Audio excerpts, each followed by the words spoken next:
各位网友，大家好，今天是2020年7月10号，星期五，欢迎大家参加王健每日观察直播1的节目。我们今天的题目是人民银行数字货币的用心和野心啊。这个题目网友已经提了好多次啊。那么我们之前因为被新闻追着跑，那么一直没有做。但是我觉得是要做了啊，因为现在数字货币的这个楼梯声音越来越响，那么我们有必要在这个时候，在这个时间节点上跟大家讲一讲这个题目啊。人民银行在数字货币领域的进取心无出其右啊，就是说基本上在所有中央银行当中，只有人民银行对数字货币的这个项目的启动、部署、实施、进展一枝独秀。人民银行在全世界的中央银行当中，在数字货币这件事情上做的是最进取、最有成效的啊，这没有人可以挑战啊。这是一个什么呢？这是一个战略上的决策，也就是说，人民银行在这个领域上面取得了非常优异的成绩啊。其他的中央银行在这方面做的是不够的啊，非常的不够。尤其是谁？尤其是美联储啊，美联储在这个问题上是很落后的啊，很落，它会为此付出代价。我们后面慢慢讲啊。那么我们先说数字货币啊，人民银行的数字货币叫 DCEP。DCEP 的这个名称其实全称就是前面两个字叫 Digital Currency。Digital Currency 就是数字货币，就是数字化的货币啊，这是第一个。后面叫 Electronic Payment。Electronic Payment 就是电子支付。其实人民银行的 DCEP 或者它中文叫数字货币，其实包含了两个部分。第一个部分就是人民银行发行一种数字化的货币，或者说数码化的货币。第二个就是把这个数码化的货币进行电子支付，它是一个两个部分。那么这个名字表现是什么？表现在这两个层次，一个就是人民银行作为一个中央银行，它是所有货币的发行部门。那么它以前发行的是两种货币啊，一种货币叫现钞，就是大家看见的现金啊，就现钞就是纸币或者是硬币啊，大家见到的那叫现钞啊，这是一种。另外一种就是货币啊，货币是我们叫这个货币的电子化。怎么叫货币的电子化？就是现在人民银行和商业银行之间整个的金融电子系统，它是通过这个电子系统进行发行货币的。所以现在的货币呢，其实呢，归根结底就是几个数字，而不是实体。所以人民银行实际上发行两种货币，一种是现钞或者叫实体，另外一种就是电子化的货币，不是数字化，是电子化的货币啊。这个和我们讲的电子化的货币只能存在哪里呢？只能存在中央银行和商业银行的电脑系统里面，它是不能够跑到手机里面来的，不能跑到这里面来的，理解吗？我们现在讲的数字货币是可以大家携带的，大家可以带在身上的，那叫数字货币。数字化的货币或者是电子货币，电子化的货币是只存在于银行系统当中，离开了银行系统它就不存在，它没办法存在，因为没有载体，理解吗？所以这是两个不同层次的问题啊，两个不同层次的问题，就是说人民银行发行的数字货币，它是可以替代什么呢？替代现钞的。它最终的目的是什么？最终的目的要替代现钞。那么有人讲啊，这个替代现钞可能是数字货币的其中一个非常重要的领域啊，可以省钱啊，因为你中国有那么多印钞厂啊，上海啊、北京都有很多印钞厂。中国这么多的人口啊，使用很多的现钞啊，那么如果可以用数字货币，可以省很多钱。那你这是数字货币一个这么小部分的利益啊，那个对于人民银行来说，那点钱根本不是事儿啊，根本不是事儿。所以有那个功能，但是那不是主要目的啊。那么第二个就是数字货币包含了电子货币，或者说数字货币其实最终是以电子支付的方式出现，或者我们反过来讲，如果它没有以电子支付方式出现的话，大家根本看不到它，是看不见的啊！你只看到这几个数字，跟你看到存折上的数字没区别。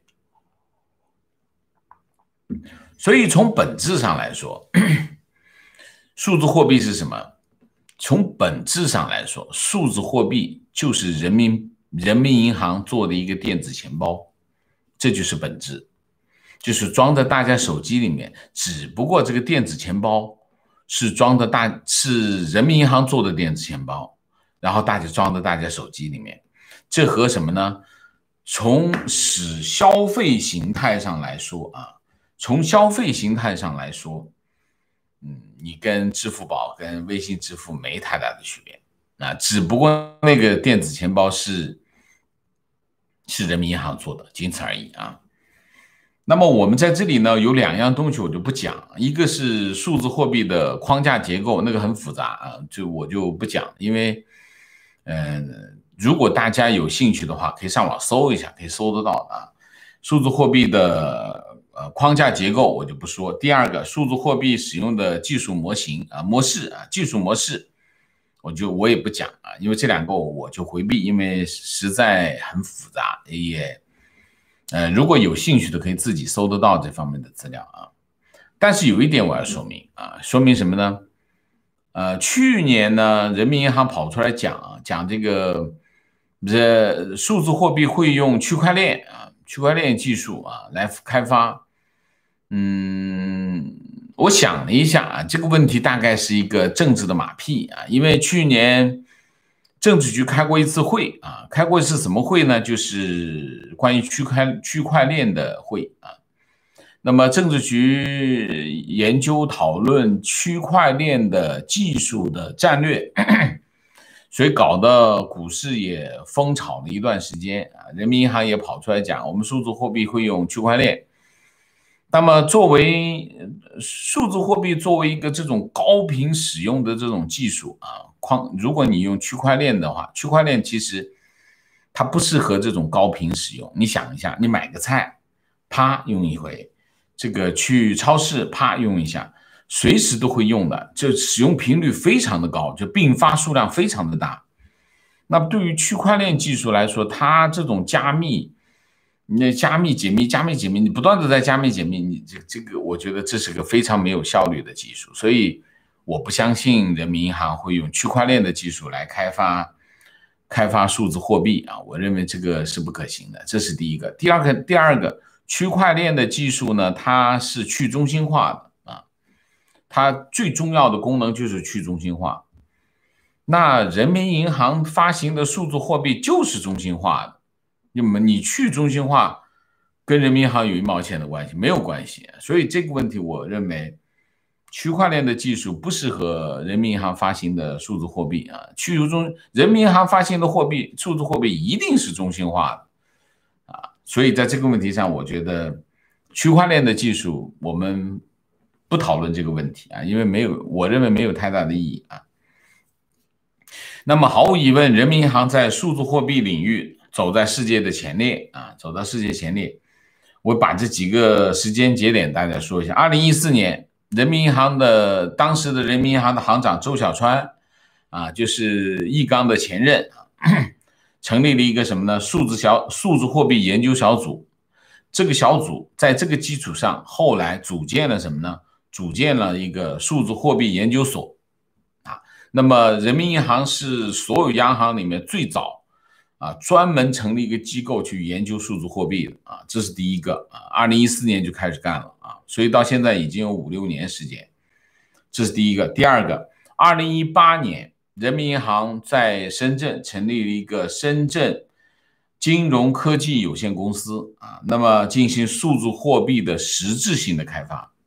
他就是之前研究了那么多年，然后开始实质性开始研发了啊，实质性研发。那么之前也做过很多研发，也做过很多的实验，但是2018年是一个很重要的时间节点，也就是说，他已经到现在已经有2年多时间开始研制这件事，就是实质性开发，已经有2年多的时间啊。之前做了很多的准备啊。2019年的8月，就去年8月，当时的人民银行支付结算司的副司长穆长春，他后来成为这个数字货币研究所的所长，他公开就表示啊，数字货币呼之欲出，实际上他们的研发已经在进行场景应用了啊。那么为什么人民银行会在数字货币这个领域一骑绝尘跑得最前面呢？这有几个原因啊。第一个原因当然是后发优势啊。后发优势什么意思呢？就是通常在一些经济体啊，它后来发展起来，它通常会更有应用新技术的优势。这叫后发优势，当然有很多领域的优势，后发优势啊。我举个例子，当光纤技术出来的时候，中国铺的所有的主干网到最后1公里，所有的网络全部用光纤。为什么？因为它原来网络就很差，它没多少个网络啊，它网络本来就不多啊。当然还有一个原因呢，是这件事是国企干的，国企干的那就废掉，我就重新铺啊，这是一个原因。但是主要原因是什么？它本来的电讯网络就不发达，就没多少网络。但是你看，在美国很多地区还在用同轴，很多地区还在用这个 ADSL 的这种技术进行传输啊，网络技术还在传输，还在用。就是很陈旧的这种技术还在用，同轴都还在用啊。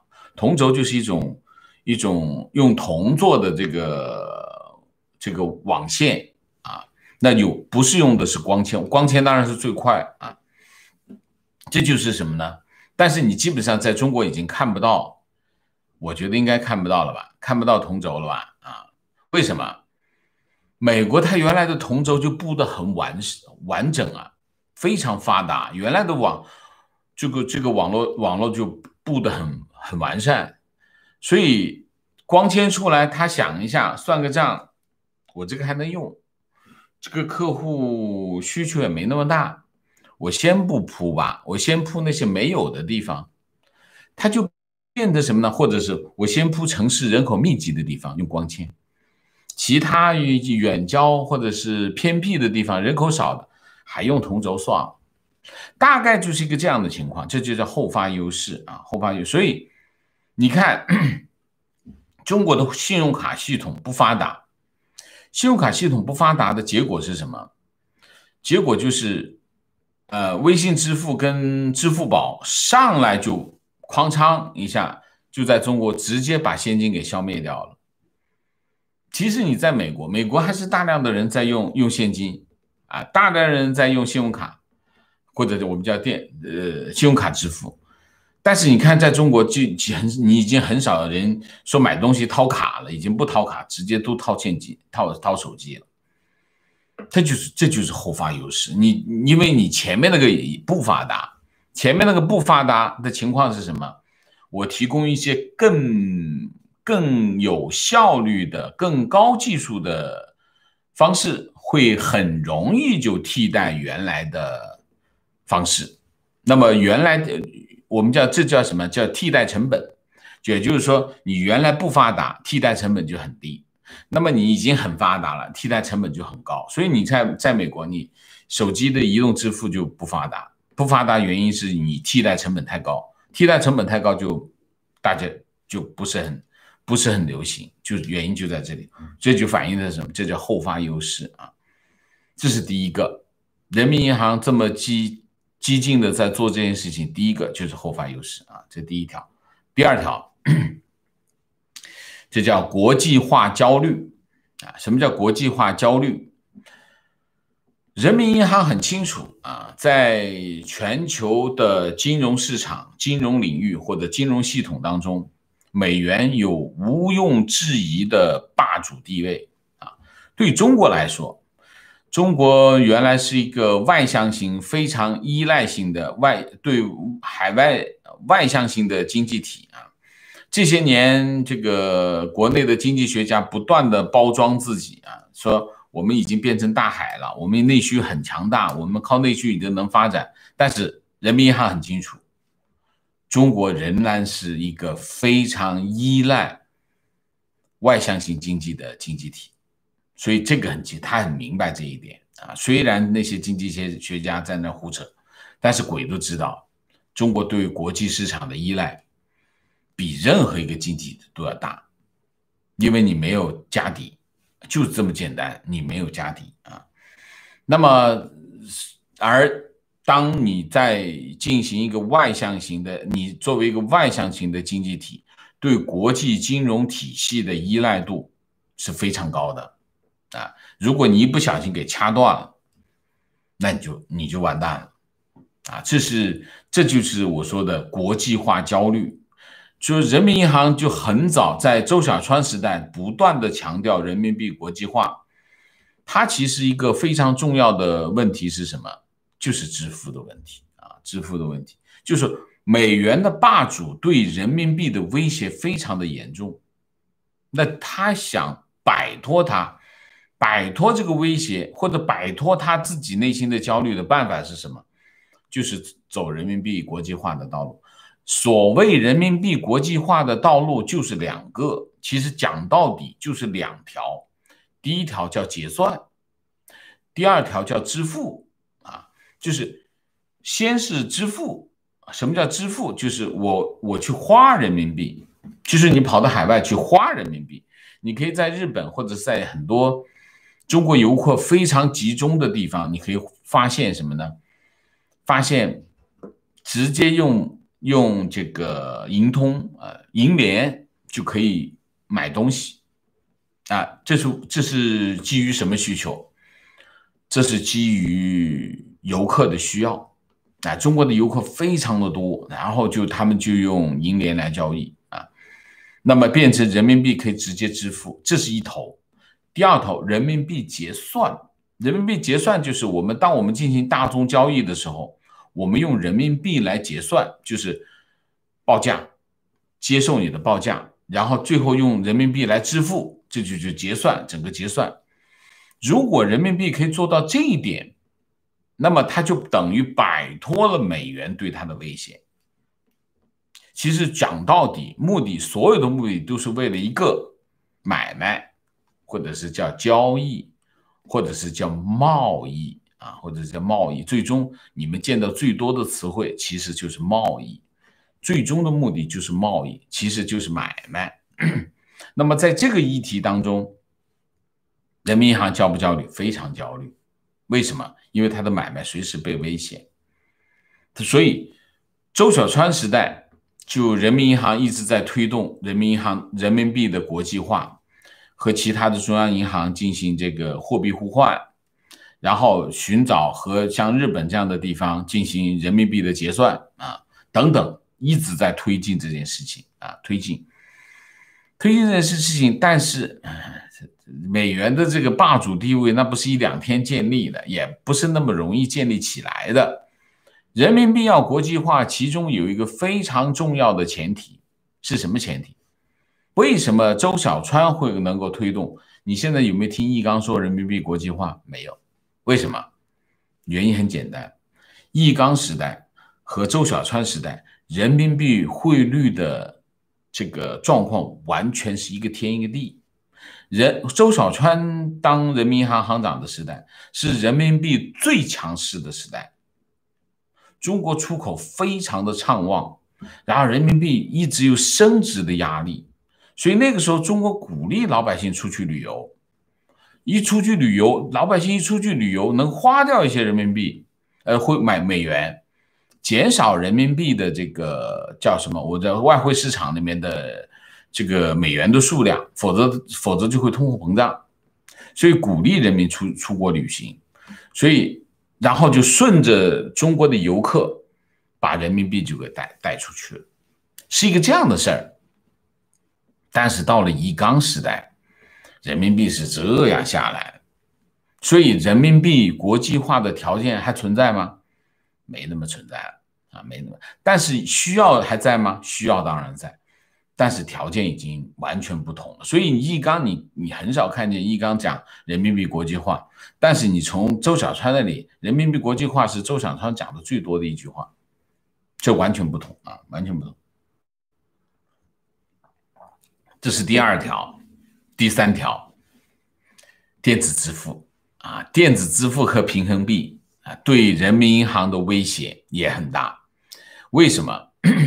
你看哈，人民银行用了3年时间，把支付宝跟微信这种我们叫电子支付啊，或者第三方支付机构的这个摇钱树直接铲除。人民银行用非常粗暴的手段，直接把这2个阿里跟这个腾讯，那赚钱赚翻了。他们做第三方支付，其实赚钱赚翻了。腾讯跟阿里原来他们的账上有几万亿人民币，他光吃利息就吃得不得了。但人民银行一看这个势头不对，怎么办？直接把说你这个账这个钱，就是你作为第三方支付，大家存在这里的钱不能放在你账上，得放到哪里来？先放到商业银行，放了1年，商业银行也不行，直接放到我中央银行来。所以现在你放到支付宝的钱，放到微信的钱都不在他们的账上，都在哪里？都在人民银行。这个叫资金池，这个资金池是不能够动的。那原来微信跟阿里在这件事情上，那钱是赚翻了，直接把它切掉。切掉的目的是什么？只要他们在这方面没有太多，当然后来又给他们付一些钱，后来又付一点利息给他们，但那和当初账上有几万亿，那拿来这个打点各种使用，那这不可同日而语啊！一年大概阿里也好，腾讯也好，一年可以在这个上面几百亿吧，这个几百亿是没问题啊，但是过千亿是不可能的了啊！所以直接把它切掉，切掉的目的就是限制第三方支付机构。如果腾讯跟阿里他们不这么做的话，他们直接就威胁中央银行了。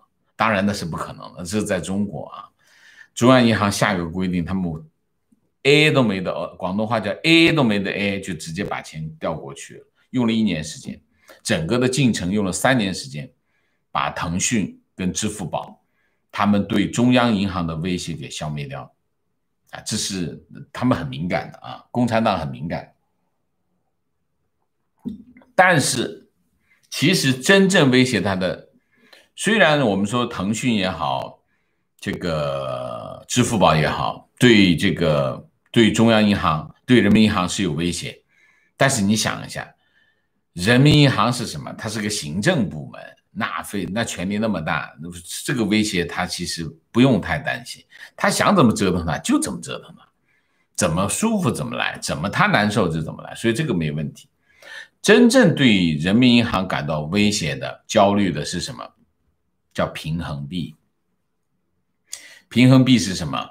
平衡币就是类似脸书的那个 Libra， 那这是人民银行赶着要去把这件事情往前推的另外一个核心的动力。这个核心的动力就是人民银行不能在数字货币上，它不敢输掉，它一输的话，它可能遇到的是一个全局性的威胁。为什么？你想一下，我们先说什么哈？我们先说，假如你是个脸书的用户啊，那你呢？你在脸书上，脸书发行了 Libra， 就是平衡。假设我们已经发生了，你呢就想买一个东西啊，买个东西，然后你就买了一个东西啊，在脸书上啊，或者是在某个地方买了一个东西，然后用这个 Libra 去支付。你没想到这个东西，结果卖家是谁呢？卖家是中国的一个卖家。中国的卖家呢，他就直接就收了 Libra， 然后把货发给你了。然后呢，这个中国的卖家呢，直接用 Libra 去进，就继续进了货。那个卖家是谁呢？那个卖家是中国的供应商，大家理解吗？就是一个美国的买家用 Libra 买了一个中国卖家的货，中国的卖家收到这笔货之后呢，货款之后，他用 Libra 去跟他的供应商买了货。大家发现这件事情意味着什么？然后呢，中国有一个这个卖家呢，就跑到英国去旅行，他用 Libra 买了一张机票，跑到英国去旅行，然后在英国呢用 Libra 去支付，或者是用 Libra 呢换了一堆的英镑，在当地消费。大家发现了没有？当这件事情这么发生的时候，有没有人民币什么事儿？没人民币什么事儿。结果什么？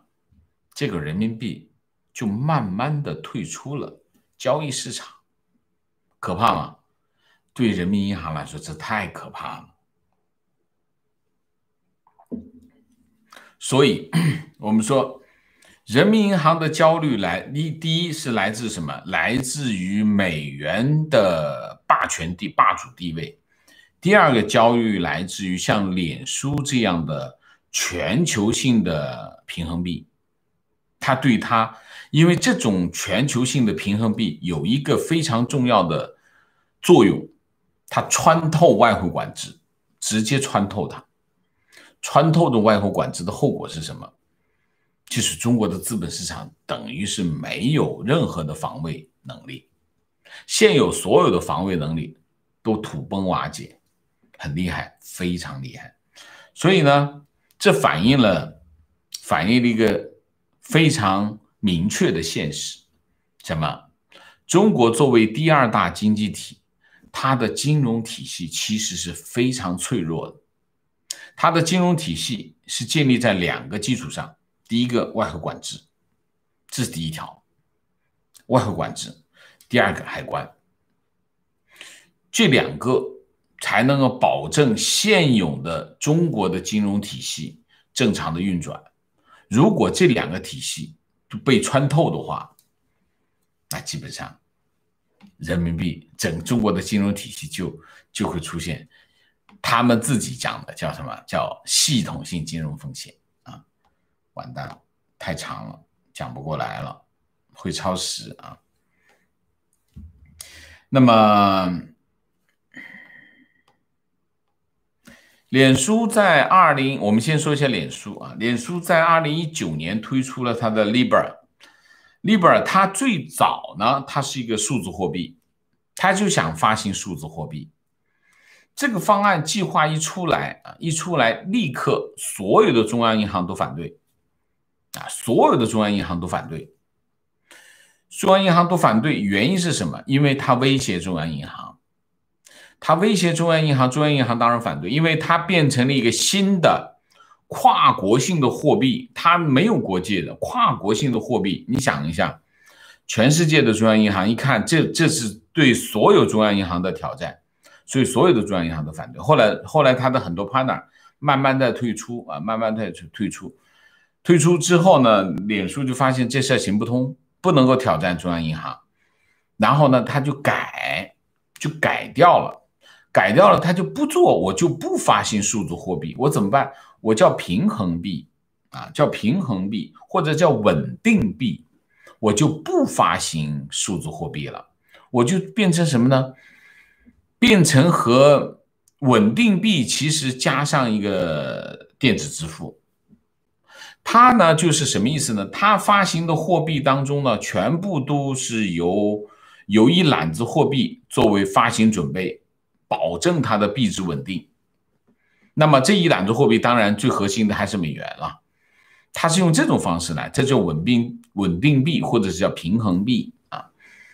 它这个方案一改呢，中央银行的态度就开始变了，就是中央银行而且它开放它的架构，让其他的中央银行跟它合作。它有个这样的，因为有些小的国家，它自己独立搞一套电子货币、数字货币，它其实成本是太高了啊。那他就说我开放，你们可以加入我。所以其实脸书改完他的这个方案之后，他被抵触的这个情况就开始有所好转。那么扎克伯格其实就是脸书的 CEO 扎克伯格，其实在听证会里讲了一句话，其实是蛮有含义的。他是这么说，他反驳那个议员说你发行这个数字货币不就是会威胁我们的美元？然后扎克伯格说，如果我不做，人民银行就会做啊，中国就会做他自己的电子货币。其实言下之意是什么？我不威胁你的美元，人民币就会人民银行就会威胁你的美元，因为他在做这件事情。那么但是你可以翻过来想这件事情，想什么呢？扎克伯格可以这么想啊，那么人民银行也会这么想，什么意思？就是面对美联储面对扎克伯格，他会觉得他威胁他，翻过来，人民银行也会觉得他在威胁他。他是怎么说的哈？穆长春，我刚才讲的那个数字银行的所长，他说，人民银币在未实现可兑换的情况下，必然受到全球性稳定币的侵蚀。唯一有效的应对就是保持和提升人民币在国际篮子中的地位，争取提升为强势货币，才能抵御住全球性稳定币的挑战。就是这个意思啊，就是说人民币它没办法自由兑换，它现在还不是可兑换，所以可兑换就是自由兑换，就是大家拿着人民币去银行能够换美元或者换其他的货币。中国能做到做不到，现在还只能够进行外汇管制，给一个额度给你，现在额度都用不完，没有人用完过额度，为什么？他就控制大家使用外汇。那么这里面的最核心的风险是什么？就是穆长春最核心讲的话的最核心的风险就是，当全球性的稳定币出现的时候，他就会跑到中国去交易，然后中国人会用平衡币跑到海外去交易，这就实现了什么？这就实现了跨境交易，或者我们叫跨境资本流动，这一下就跨过去了，而且你没办法控制。在中国的外汇管制就穿透了，这就是它的风险。好，我们讲一下人民银行现在的进展啊。人民银行大概它的进展是这样：7月8号，滴滴发公告啊，滴滴出行发一个公告说，人民银行数字货币研究所正在和滴滴出行达成战略合作协议，共同研究数字货币啊在出行领域的场景应用。然后人民银行的这个数字研究所呢，它的这个项目，它在互联网企业的应用场景合作包括什么呢？包括滴滴出行、美团、哔哩哔哩啊、B 站、数字跳动。数字跳动是谁？数字跳动当然是抖音这些了啊。这在应用场景方面，那其实是包括了很多的啊，包括了很多。在研发层面当然上来就拉四大：工商、农业、中国银行、建设银行参与啊，就是研发层面，四大银行先进来啊，然后是谁？然后是阿里跟腾讯啊参与啊，然后是谁？然后是华为。你看这个人民银行很会做啊，然后跟着这个邮政储蓄银行也进来，交通银行也进来啊。然后人民银行宣布很多家的外部机构合作啊，包括人工智跟商汤科技合作研究人工智能，包括和新加坡金融监管局合作做那个游客境外使用等这些场景，他都在研究啊，都在研究。那么他现在的情况是什么情况呢？就是我认为，虽然他没说哈，我认为啊，就是他的基本框架已经做完了啊，基本框架已经做完，就是说他在应用层面已经开始研究应用场景的问题了。那么，所以他不断的在扩大数字货币应用场景的实验啊，现在有2个城市啊，在核心的应用啊，一个是深圳，一个是苏州啊，这2个地方都有他研发团队，都在做研发。那么这是第一个，所以加快这个研发速度啊。他现在据说他们是天天在加班啊。阿里、腾讯应该是主体，为什么？因为他们支付。那么第3个，人民银行也很精明啊，就是把所有的利相关体，当然讲的是大的，全部拉进来，谁都不得罪啊，谁都不得罪。但是这种做法也有毛病啊，什么毛病呢？它会拖慢整个的进程啊，拖慢整个进程，因为你要协调这么多个 party， 很麻烦的啊，这很麻烦的，国企又不做事啊。那么这是现在人民银行正在发生的事情，但是背后的问题是什么？人民银行数字货币什么时候会出？这是个问题啊，什么时候会出？你可以看人民银行现在主要做的两项基本工作，一个给全中国人民下毛毛雨啊，我数字货币定期的跑出来跟大家讲一下，我们研发的呼之欲出啦，这下毛毛雨，不断的下毛毛雨，这是一头。另外一头，各种应用场景不断的去试验啊。那么，但是它会不会很快推出数字货币呢？我有2个基本的判断啊，2个基本判断。第一个，人民银行在这种情况下，因为是现在有2个主要的问题。第一个问题是什么？经济下行啊，经济下行，在这种情况之下推出数字货币，对它的应用来说会有一些麻烦啊。为什么麻烦呢？就是大家想一下，你想一下，你手机里面有一个支付宝，然后还有一个微信支付啊，平时你会去用其中一个，另外一个备用啊，或者是在其他场景用另外一个。但是你突然一下，人民银行出了一个数字货币，你会不会装呢？反正我现在钱不大多，消费不大多的话，我就不装了啊。这是一个，就是他在推广这件事情上会遇到一些障碍，在经济不是那么蓬勃的情况下，那么或者是经济在下行的时候，它会有一些风险。还有一个什么风险呢？就是汇率风险。就人民币原来很强势的时候，你推数字货币，因为你要知道汇率风险你根本控制不了，因为你没有办法控制它的应用场景。我拿着数字货币，我拿着你人民币的货币，以前你出境你还得海关限制你只能带3000人民币出境，现在你拿这个数字货币出来，跑到任何一个地方你都没办法控制它交易啊，进行其他的交易，而交易的过程当中就有一个东西，什么东西？汇率的问题，那你就没有办法去控制汇率了，这个汇率就变成非常市场化了。所以在这个问题上呢，第一个消费场景使用场景不可控，第2个汇率风险，第3个我还是讲的那个跨境流动，你别以为是像脸书的平衡币才会跨境流动，对你有汇率风险，不是的。其实当人民币进行跨境流动的时候，它同样会产生汇率风险，对人民币来说，因为如果大家都在，你现在市场的汇率是1:7啊，假设我们是1:7，结果当大家跨境流动的时候，这个流动形成了另外一个汇率，那个1:8怎么办？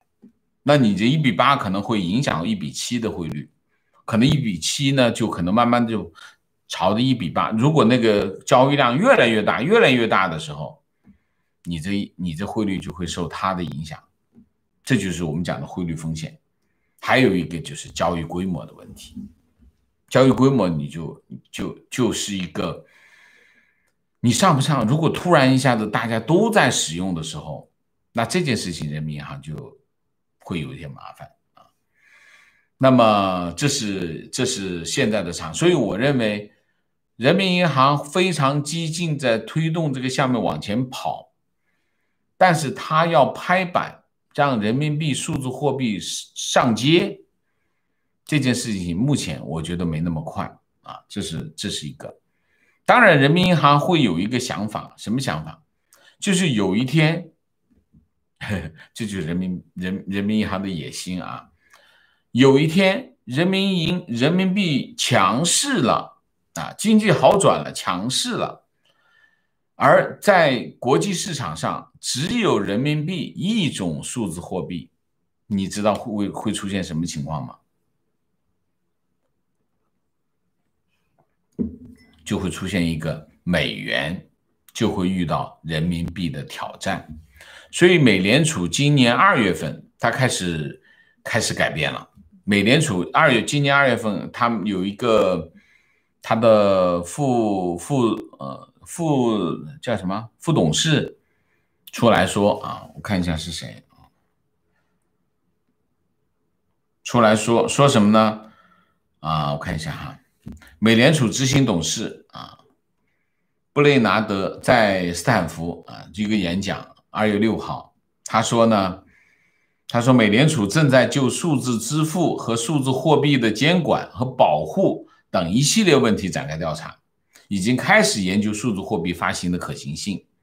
他说，我们希望能够通过转变支付方式，让数字化货币以更低的成本获得更大的价值和为民众提供更多的便利。他也承认，之前美联储对数字货币的态度十分谨慎，因为一些新的参与者不在金融体系的监管之内，他们的新货币可能出一些状况啊，大概是一个这个情况。但是我觉得，如果美联储在数字货币上面不改变他们现有的策略的话，我觉得美元会受威胁啊，因为这个世界变化非常的快啊，你不能光看着美国西部的或者中西部的一些农民，他们还在使用现金，你不能光看那个，你得看纽约，你得看旧金山这些城市，那年轻人在干什么？所以这个问题，我觉得，当然现在我看。日本是比较积极，但日本有非常的精明的一个做法，就是我们必须跟美联储合作啊。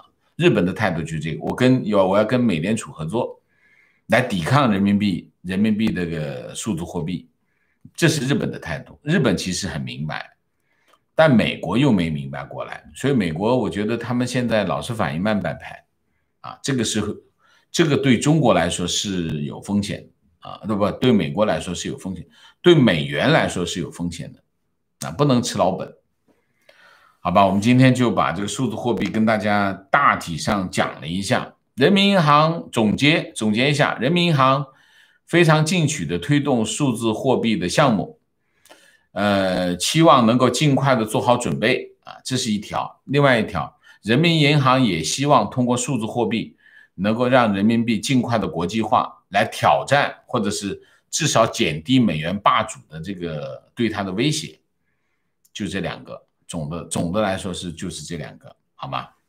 好，那我们现在就，我们今天的主题就讲到这里，我们下面就进入互动。进入互动之前例行公事，请大家点赞，请新来的网友订阅，请大家加入我们的会员，支持我们做更好的节目。好，我们现在进入互动。进入互动之后啊，请大家不要聊天。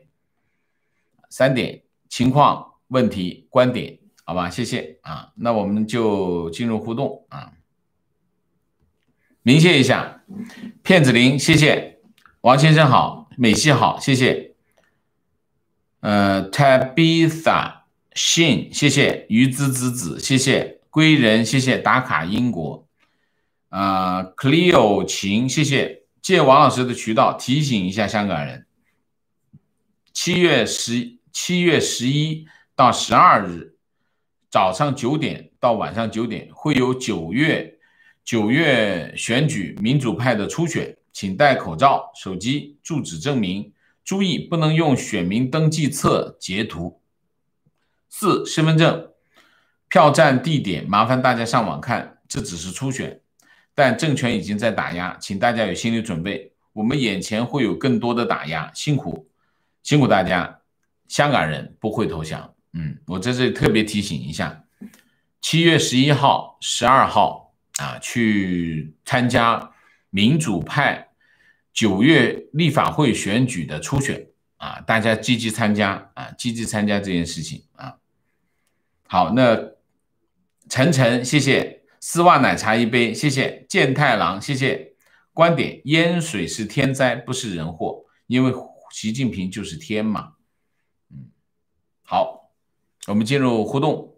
观点一：人行数字货币 DCEP DCEP 不是 DECP DCEP 早期主要的目的是取代大额现金流通，例如购房。早期最主要的目的就是收割一批见光死的大额现金，比如贪官。和印度穆迪更换现钞的目的一样，收割并抑制富人奢侈品消费，来遏制通货膨胀。2、DCEP 初期发行的时候会带动茅台等非记名价值稳定的奢侈品消费市场。大家知道人民币发行过新的钞票吗？发行过新的钞票，大家记得哈。第6套我印象说是人民币已经发行了新的一套货币现钞新的现钞。但是人民币新的现钞有一个特点是什么？大家知道吗？有一个面值是没有的。什么面值？100元。就是它所有的货币都发行，都换掉了，换成新的了，但是100元没换。为什么不换？嘴巴上说的是什么？嘴巴上说的是这个，我们100元是刚新设计的刚设计好，所以100元没必要换。但是有什么不可以换的？就刚盖好的房子都可以扒掉重新建，你想想看，新的货币有什么关系？重新设计一遍，重新做又没关系，反正成本人民银行掏，人民银行是发钞机构，对吧？他就不发行100块钱，为什么？当然是要保护这些人嘛，是吧？所以你说人行数字货币是要收割这些贪官的藏在地下室的赃款吗？我不觉得。你想是不是这个道理？而且人民银行发行数字货币并不是说它替代现钞，不是的。人民银行的数字货币它只会是个增量，不会是，或者是现钞也流通，数字货币也流通，所以并不会替代这个贪官的这些钱，贪官的那些藏在地下室的那些赃款，我想在未来非常长的时间之内都仍然有效。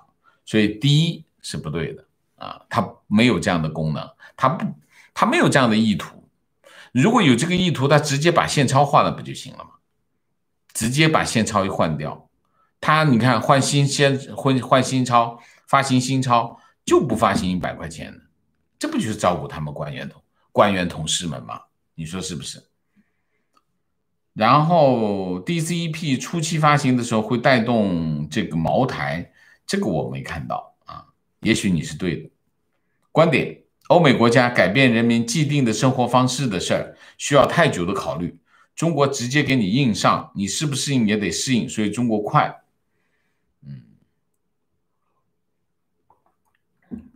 我刚才解释过了中国有后发优势，后发优势的原因是之前不发达，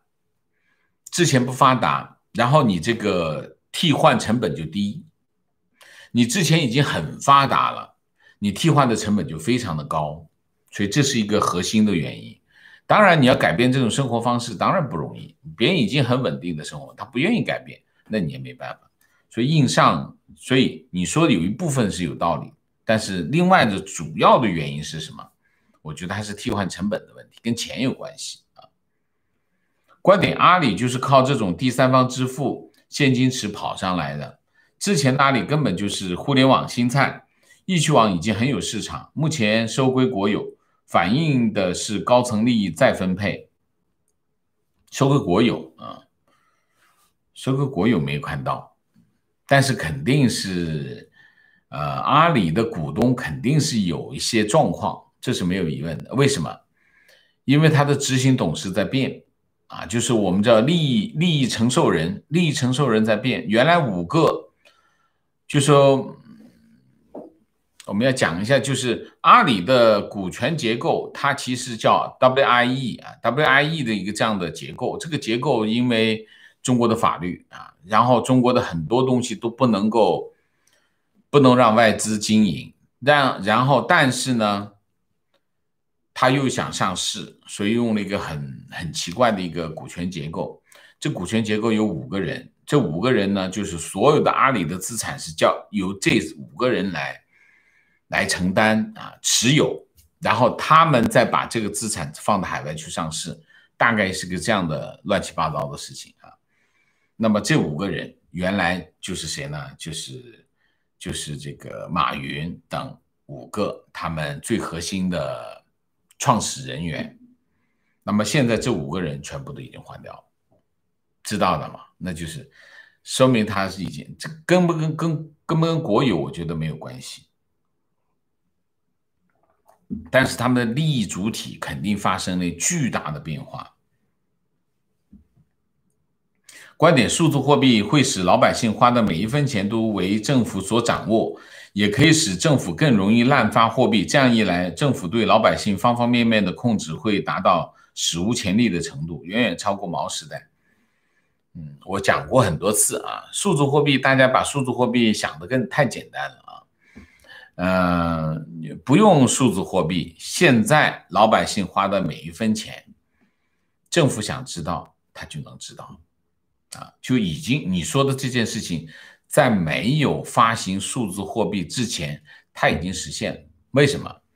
因为只要你有电子痕迹，所以为什么最近有一个在深圳、在河北、在浙江吧进行这个大额提现这里面有一个错误大额提现的这个限制大额提现的限制是什么？其实不是不让你花你账上的钱，是你提取现金。其实那个新闻稿写的不好它限制的是什么？如果你个人提取现金超过10万块钱你跑到银行去取10万块钱现金，你要填个表讲你干嘛用就是这个。为什么？这主要是为了反洗钱。为什么反洗钱？为什么你提现就会影响反洗钱？因为当你拿现金离开银行以后，你就离开了所有的痕迹，你就没有痕迹了，就说你的货币就没有痕迹了。然后你就进行交易的时候，这个交易是不在银行系统里面发生的，所以呢，这就容易变成什么？为犯罪所用，那你就没有犯罪记录只要你在银行系统里面进行交易转账行为，全部都有痕迹，这些痕迹人民银行想知道，或者是公安局想知道就知道了。所以你说的这件事情它早就已经发生了，而且大家现在用的是微信支付也好，这个支付宝支付也好，或者是其他的支付手段支付也好，全部都有电子痕迹。它只要在支付宝端、支付宝的后台跟微信的后台，就可以看到你所有的消费记录，因为大家都在用手机支付那么你所有的交易记录无所遁形，所以他想知道就全部都能知道。而且中国的这个数据安全法已经规定，它的后台这些平台的后台必须向政府开放，政府想怎么进去就怎么进去，就没有个人。对政府来说，你没有在中国没有个人隐私，对政府来说啊。观点：纸币不能取消，只能提高支付手段。数字货币最好不要依赖手机，没有网络、没有信号、没有电也是问题。如果还是类似刷卡，那和现有的支付手段就没有区别。数字货币并不会替代，就是说它不会取消纸币，一定不会任何一个国家都不会取消纸币啊。中国也一样，中国就算出了数字货币，我认为纸币也好，硬币也好，会长期存在，这是第一条。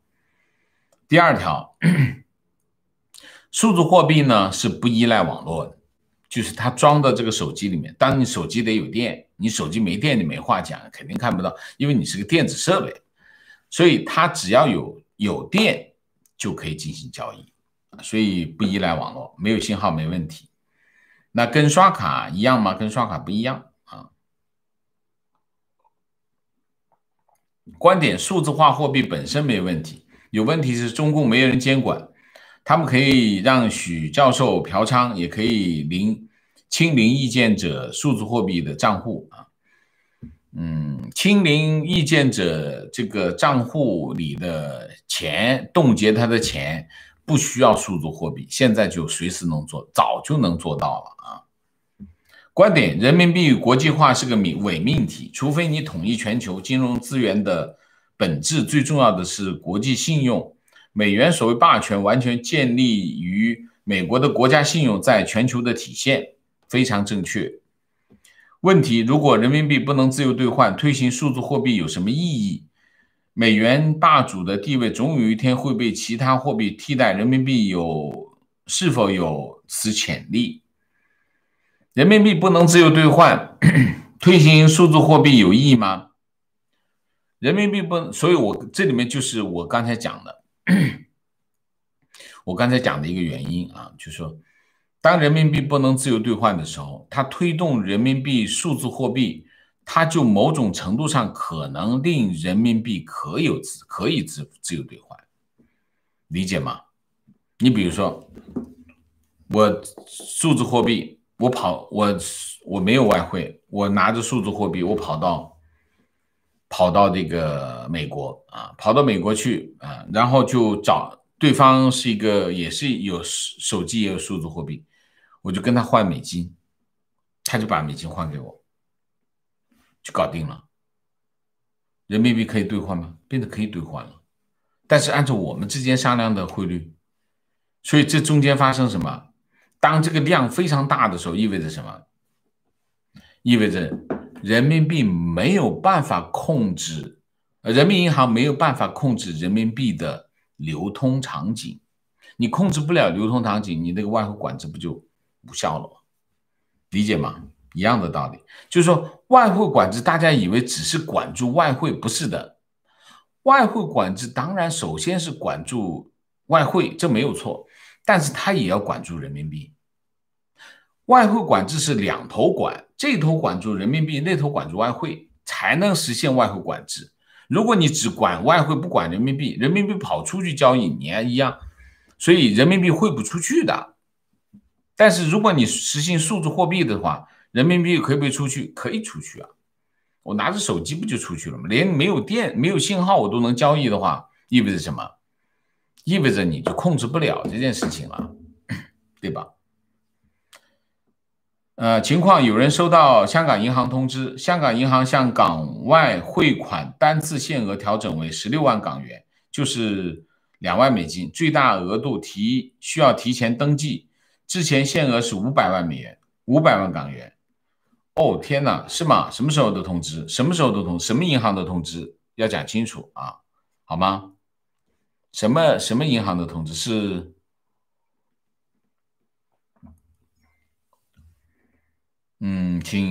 请那位网友跟我们再讲一下，这个收到香港银行，香港什么银行？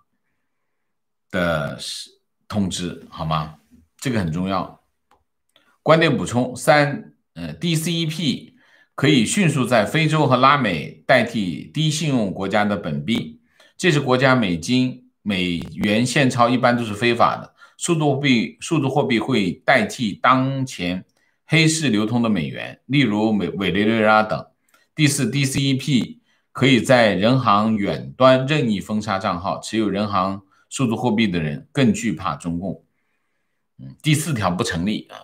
人民银行可以在远端可以封杀任何人、任何银行的账号，现在就已经可以实现，不需要等数字货币，所以这个不成立啊。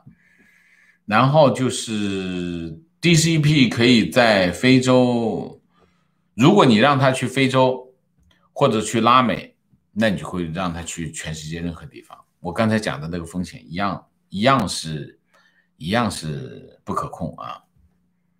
提问：既然中国央行那么怕脸书的 Libra， 那直接利用权力的任性和傲慢给它封了不就完了？还费那么大劲研发什么电子货币？封啊，一直在封啊。但是如果是电子货币，网络都不需要的话，你怎么封呢？是吧？你说呢？尽管刚才和家人聊天，珠海拱北最近抓了一大批地下钱庄的人，还有一批走私的人，据说这些大老板进去2个星期了，人心惶惶，应该是跟控制外汇有关。是的，最近抓外汇抓得非常厉害，大家小心，大家小心啊！问题：中国政府根本不被国际信任，中国政府的电子支付也不被国际接受吧？不能这样讲，不能这样讲。只要有利益交换，就会被接受啊！你这样讲不成立的啊？为什么？你想一下，为什么银联可以在日本直接刷呢？为什么？因为你们那么多中国游客跑到去买东西啊，他肯定要把这件事搞定啊，一定搞得定啊，结果就搞定了，是不是？本来难以想象，外汇管制怎么可能在那刷银联呢？哎，他就搞定了，为什么？利益嘛。所以我们不要这种我们不要喊这种口号啊，这种口号没用。提问：以后发优势的逻辑来看，如果继续发明了新的东西，西方的那个东西相比更旧，会不会让它变成后发呢？我还是那句话，大家记住，后发优势的原因是因为替代成本低。如果你原有的模式跟比较旧，但是它又不妨碍使用的话，那你替代成本如果很高的话，你就没办法做到。但是有一个前提是什么？就是如果你不用新的技术，你可能付出比替代成本更大的代价的时候，它还是会被替代。就是你要愿意付出更大的。这里面就是讲来讲去，就是我们的市场经济最重要的一个特征是什么？就是比较利益。比较，我用同轴当大家发现我用同轴都没办法看视频的时候，我又想看视频。那怎么办？换光纤吧，那就有换光纤的需求。最终有公司发现，原来大家都要换光纤，他就来换光纤，就是这个原因。就是你付出的代价你是不可接受的话，那你还是愿意付出那个成本的。所以这里面就是比较利益。市场经济最核心的就是什么？比较利益啊。情况：招行无法汇美元到华美银行了，打电话问招行说国家禁止个人进行境外投资活动，去银行问，结果工作人员一直问我为什么要汇款，汇到哪里，态度非常不好，明明是自己的钱却不能随便使用。那你可以把它取出来吧，你说呢？观点：如果不好理解数字货币，就把它当成新的纸币来理解。这种新的纸币可以追踪，可以装到手机里。与电子货币的区别是，电子货币其实是银行中的各种转账信息而数字货币就像纸币一样，到你的手机上多少，银行就减去多少。非常正确，说得很好。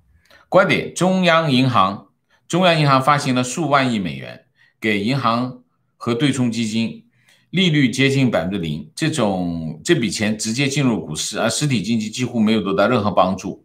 我们已经看到全球房价和股票市场出现通货膨胀，印刷货币最终以所有这些资产推高价格，因此拥有大量股票和少数人最终变得可笑的富有，而没有增长在实体经济中，富人变得更富，穷人变得更穷。许多人感觉到并看到财富不平等，所以他们不知道财富的来源。你这段话里面有至少3个经济学上的错误啊，所以我不同意你。观点，在整个20世纪，股票市场实际上曾经用来反映经济状况，但是最近这种情况完全不合时宜。美国股票市场的规模几乎是美国的2倍 GDP， 从数字上讲没有道理。到2020年4月，美国有3000万人失业，但股市是1987年以来最好的1个月。股票市场和经济状况，你说的是实体经济状况，对吧？所以这也不对啊。股市的情况，它只能反映股市的情况，它不反映其他。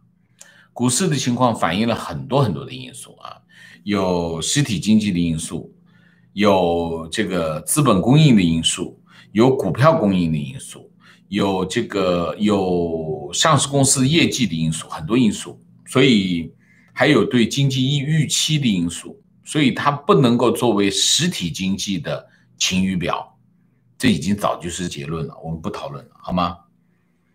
我们时间已经超了很多了。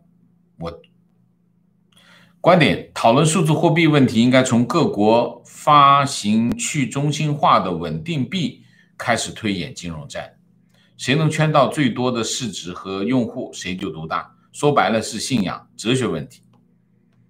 不错的角度啊。观点，劣币驱逐良币，比特币已经造成大规模洗钱、犯罪、恐怖主义了。DCEP 可以绑架14亿巨大的市值啊，这种喊口号没意义啊，没有经济学的基础啊。情况，花旗中国也限制了，只能汇500刀，否则提交用款证明。OK， 刚才说的那个香港是哪家银行？那位网友跟我说一下好吗？观点，在推特和油管上，很多听众对王先生支持香港和批评川普的发言强烈反对，这没有理解自由的含义，自己要用脚去投票的意识。对于媒体或者是自媒体，不喜欢报纸你可以不买，不喜欢的油管你可以不听。那第一，我支持香港和批评川普这两者之间没有关联啊，没有关联，我否定他们之间的关联。也许有些情绪上的关联，但是我老实讲，我真的不觉得这是有因果关系啊。所以请大家明察啊，请大家，我有情绪上的关联，但是不是因果关系啊。如果因果关系的话，那是对我专业的否定啊。情况，我父母是老农民，一直不支持我居住国外。虽然我嫁给北欧人，孩子也在北欧，我一直多半时间在中国。从小被父母用孝顺养老送终绑住。今年因为疫情，我来了欧洲，一直没有回去。父亲3月初交通事故去世，案子告到法院。我看清了共产党有多黑，真的是只有自己当了那5%，才体会到这个体制的腐败。现在我彻底清醒了，能走多远走多远。观点，有句老话应该没有错，不但以最大的恶意揣测执政党的动机，无论是财政、金融还是文教、卫生，一切都围绕着早已定义过的核心利益，确保永久执政，其他都是浮云，否则可以放弃牺牲，可以交换，可以调整，人命什么的根本不算个事儿。非常对。好，我们今天的节目就到这里啊，鸣谢周雨婷啊，谢谢，我们下个节目再见。再见之前，请大家点赞，请新来的网友订阅，请大家加入我的会员，支持我们做更好的节目，做更好的自己。谢谢大家，谢谢，再见。